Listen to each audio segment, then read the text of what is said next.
سلام عرض کنم خدمت همه بینندگان محترم این برنامه. سعی میکنم توی این 10 دقیقه به وضعیت هموطنان بهایی در کشور ایران بپردازم از دو جنبه. یک، از منظر برخوردهایی که حکومت با جامعه بهایی انجام میده و دوم از منظر مردم و جامعه ایران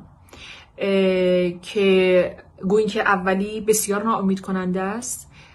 ولی خیلی خوشحالم که بگم که از منظر دوم وضعیت بسیار امیدوار کننده است. بنابراین بحثم رو از اینجا شروع می کنم که برخورد با جامعه بهایی و هموطنان بهایی ما گویی که قدمت بسیار طولانی داره و به قبل از سالهای 57 میرسه. اما اگر بخوام این بازی زمانی رو از سال 57 شروع بکنم، از بعد از انقلاب شروع بکنم، متاسفانه برخورد با جامعه بهایی توسط جمهوری اسلامی به یک اصل تغییرناپذیر تبدیل شده. یعنی اگر ما شاهد اعدام‌های گسترده رهبران جامعه بهایی و هموطنان بهاییمون که در شهرهای مختلف به بهایی بودن شناخته شده بودند و گرفتار این اعدام‌ها و سرکوب‌ها و زندان‌ها شدند، ما سالهای بعد، دهه‌های بعد هم شاهد برخوردهای خشونتبار با جامعه بهایی بودیم و حکومت به اقتضای زمان سراغ اشکال مختلف سرکوب جامعه بهایی رفته. سال 86 و 87 دور جدیدی از برخوردهای خشونتبار که مقدمه چینی برای اعدام رهبران جامعه بهایی بود رو ما شاهد بودیم. من خاطرم هست که همکارانم در کانون مدافعان حقوق بشر، آقای عبدالفتاح سلطانی، خانم مهناز پراکند، آقای اسماعیل زاده، پرونده بهاییان رو قبول کردن و دفاع از اونها رو بر عهده گرفتن. بنابراین ما بسیاری از اخبار و اطلاعات مربوط به زندانیان بهایی رو اون مقطع داشتیم که بسیار نگران کننده بود و در واقع ما یقین داشتیم که این برخورد هدفمند و برنامه ریزی شده علیه رهبران جامعه بهایی در واقع یک مقدمه‌ای برای برخورد سنگینی حتی تا مرز اعدام خواهد بود. اونها به مدت‌های طولانی و از 4 ماه تا 7 ماه به شکل انفرادی در سلول‌های انفرادی تا 2 سال و نیم به شکل چند نفره در سلول‌های انفرادی رو متحمل شدند و نهایتاً اونها به احکام بسیار سنگینی محکوم شدند تا 20 سال حبس که البته بعدها به 10 سال کاهش پیدا کرد. ولی من شاهد بودم که همبندی های من، خانم فریبا کمال آبادی و خانم مهوش شهریاری، تا روز آخر 10 سال تحمل حبس رو کردن، در حالی که اونها فقط سال آخر و به مدت چند روز تونستن به مرخصی برن. اونها حتی اجازه مرخصی برای شرکت در مراسم ازدواج فرزندان خودشون رو هم نداشتن و به شرایط نسبتاً سنگین و بیرحمانه‌ای رو در زندان‌ها متحمل شدن. اما میخوام بگم که برخورد حکومت با جامعه بهایی محدود به رهبران جامعه بهایی و محدود به مسئله زندان و اعدام نبود. در واقع بهاییان، هموطنان بهایی ما در استانها، در شهرستانها، حتی در جاهای دورافتاده، در روستاها، از برخوردهای امنیتی و سرکوبگرانه و خشونت طلبانه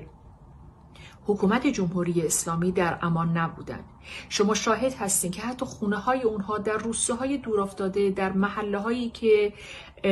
در واقع اون خونه ها ارزش چندانی هم نمیتونن داشته باشن برای حکومت، اما به جهت مورد اذیت و آزار قرار گرفتن در واقع نهادهای امنیتی این برنامه ها رو ترتیب میدن. حتی خونه اونها، اموال اونها، محل کار اونها یا مسئله تحصیل اونها هم مورد طمع حکومت جمهوری اسلامی قرار میگیره. یعنی منظورم این هست که برخورد با هموطنان بهایی ما در اشکال مختلف، در حیطه‌های مختلف زندگی اونها، زندگی اجتماعی تا زندگی خصوصی و فردی اونها، در واقع مورد هدف نظام جمهوری اسلامی هست و بنابراین شما میبینید که بسیاری از جوانان بهایی ما در کشور ایران از حق تحصیل محروم هستند. بسیاری از مردان و زنان بهایی در کشور ایران از داشتن حق اشتغال محروم هستند. یعنی نه تنها اونها به اماکن و مراکز دولتی در رشته‌های مختلف علمی تا صنعتی تا پزشکی تا حتی خدماتی نمیتونن وارد بشن، بلکه حتی در شغل آزاد، یعنی وقتی که اونها مغازه‌ای دارن یا تونستن کارگاهی رو ترتیب بدن، کارخونه‌ای رو در واقع سر پا نگه دارن، حتی باغی رو، مزرعه‌ای رو بتونن برای امرار معاش خودشون در واقع بهش بپردازن رو ازشون میگیرن و متاسفانه از معیشت اونها تا تحصیل اونها تا امنیت اونها در جامعه ما توسط حکومت جمهوری اسلامی مورد طمع قرار میگیره. نکته‌ای رو که میخوام اینجا اضافه بکنم این هست که اخیراً در پرونده های مربوط به عزیزان بهایی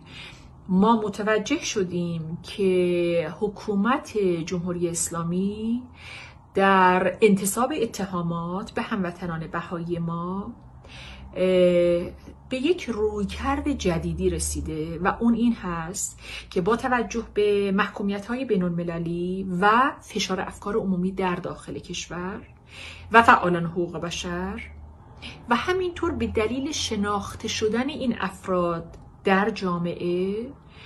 حکومت تلاش میکنه که برخورد با هموطنان بهایی رو از اتهام به دلیل بهایی بودن یا تبلیغ برای بهاییت یا حتی تشکیل مؤسسه علمی یا آموزشی برای هموطنان بهایی به سمت اتهامات امنیتی تر سوق بده این برخوردها رو. یعنی اخیراً ما شاهد هستیم که در پرونده هایی که علیه هموطنان بهایی ما باز میشه و بازجویی هایی که در سلول های انفرادی یا در مراکز بازپرسی انجام میشه، سعی میکنن اتهامات مربوط به آزادی عقیده و بیان رو شیفت بدن به سمت اعتقادات سیاسی و امنیتی و جاسوسی و خرابکارانه و این به نظر من یک زنگ خطر جدی دوباره برای جامعه بهایی در کشور ایران هست. یعنی چنانچه ما شاهد بودیم که بسیاری از احکام به دلیل بهایی بودن هموطنان ما صادر میشد و فعالان حقوق بشر اون رو ذیل دفاع از آزادی عقیده و بیان مطرح میکردن و در سازمانهای حقوق بشری، سازمان ملل و نهادهای معتبر جهانی بهش میپرداختن، نهادهای امنیتی حکومت ایران تلاش میکنن که این فضا رو به سمت فضای سیاسی و امنیتی سوق بدن و با طرح اتهاماتی از جمله ارتباط با دولت‌های در واقع متخاصم و بیگانه یا در واقع اتهاماتی که بیشتر بار امنیتی داره رو تو دستور کارشون قرار بدن و با هموطنان بهایی برخورد بکنن که جا داره که اینجا این نکته گفته بشه. اما مسئله دوم وضعیت جامعه بهایی در میان مردم ایران هست که من اینو بارها به دوستان بهایی هم گفتم. هزینه‌های سنگینی که هموطنان بهایی ما دادن در عرصه‌های مختلف، یه بخشیش در زندان‌ها بود، موجب شد که بسیاری از هموطنان غیر بهایی در ایران با اونها آشنا بشن، با افکار و عقاید اونها، با سبک زندگی اونها و با در واقع مظلوم واقع شدن اونها در جامعه ما و محرومیت شدید اونها در حوزه‌های مختلف، که این باعث ایجاد یک همدلی، یک شناخت و یک همبستگی و یک نزدیکی عمیق بین آحاد مردم ایران با جامعه بهایی شده. من این رو در فاصله سالهای سال 94 تا 98 در زندان اوین شاهد بودم که بسیاری از زندانیان سیاسی، عقیدتی، روزنامه نگار، فعال زن، حقوق بشر از شهرهای مختلف، از جاهای مختلف که وارد بند می شدن و مدتی رو که با هموطنان بهاییشون زندگی می کردن، من شاهد این نزدیکی و این احترام عمیق اونها نسبت به هموطنان بهایی بودم. و بعد از آزادی هم این رو خیلی بیشتر از سالهای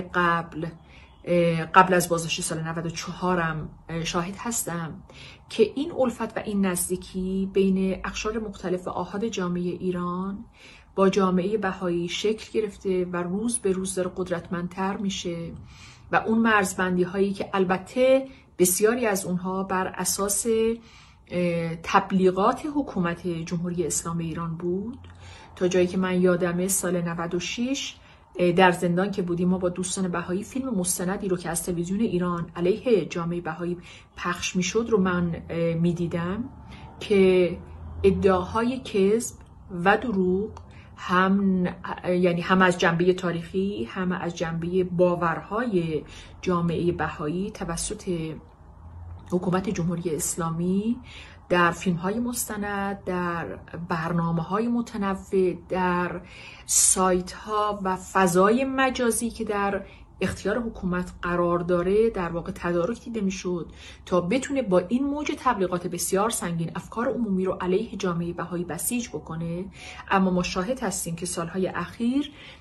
در واقع این فعالیت ها به نتیجه نمیرسه، بلکه به اعتقاد من نتیجه معکوس رو به همراه داشته و از طرفی با شناخت بیشتر مردم از جامعه بهایی، از هموطنانشون که باهاشون دارن زندگی مسالمت آمیز میکنن، این باعث شده که این الفت و این نزدیکی و این احساس مسئولیت نسبت به حقوق هموطنان بهایی وضعیت هموطنان بهایی ما رو در جامعه ایران در بین اقشار مختلف مردم ایران بسیار به اعتقاد من بهبود بخشیده، وضعیت